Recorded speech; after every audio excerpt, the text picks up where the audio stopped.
એક મહત્વપૂર્ણ સમાચાર સામે આવી રહ્યા છે। અમદાવાદમાં માર્ગ પર સ્વિમિંગ પુલ જેવી સ્થિતિ જોવા મળી રહી છે। અમદાવાદ ગ્રામ્યમાં ઔડાની બેદરકારી સામે આવી। અમદાવાદના સોલા વિસ્તારમાં ચોમાસાની સિઝનમાં રોડ બનાવવાની શરૂઆત થઈ।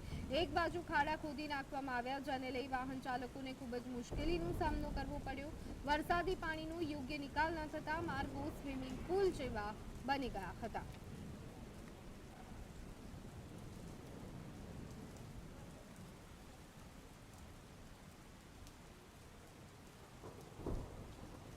તો એક જ વરસાદે અમદાવાદમાં તમામ રસ્તાઓની પોલ ખોલી કાઢી છે। તંત્રની પ્રી મોન્સૂન કામગીરીના દાવા સામે કહી શકાય કે એક તમાચો આ વરસાદે માર્યો હોય તેવું લાગી રહ્યું છે, કારણ કે આ કોઈ જળાશય કે નદી નાળાના દ્રશ્યો નથી, પરંતુ આ અમદાવાદના રસ્તાઓ છે, જે આપ જોઈ રહ્યા છો કે પાણીથી ભરાયેલા જોવા મળી રહ્યા છે।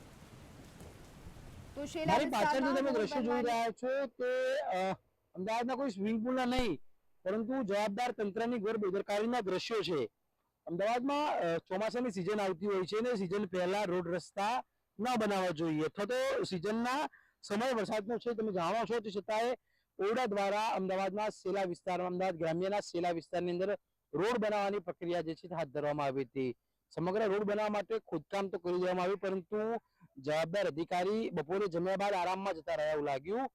તેઓ રોડનું કામકાજ જે છે તે ભૂલી ગયા અને અમદાવાદના હાલ દ્રશ્યોમાં તમે જોઈ રહ્યા છો 200 મીટર જેટલો લાંબો રોડ સ્વિમિંગ પુલમાં તત્પર થઈ ગયો છે। નાના બાળકો જે છે તે અહીંયા આગળ સ્વિમિંગ કરતા જોવા મળી રહ્યા છે। પાણી ભરાવાના કારણે વરસાદી પાણીનો જમાવડો જે છે તે અહીં જોવા મળી રહ્યો છે, જેના કારણે થઈ આ પ્રકારની બેદરકારી જે છે તંત્રની રહી, જેના કારણે રોડ સ્વિમિંગ પુલમાં જે કહી શકાય કે બરકત થઈ ગયો છે। એટલે કે સ્વિમિંગ પુલ નથી તમે જોઈ રહ્યા, અમદાવાદનો ઓરડા વિસ્તારમાં આવેલો જે રોડ છે તેની અંદર રોડ ખાડા ખોદી દેવામાં આવ્યા, પરંતુ રોડનું કામકાજ પૂર્ણ કરવામાં ન આવ્યું, જેના કારણે થઈ વરસાદી પાણી જે છે તે ખાડામાં જમાવટ થયું હતું।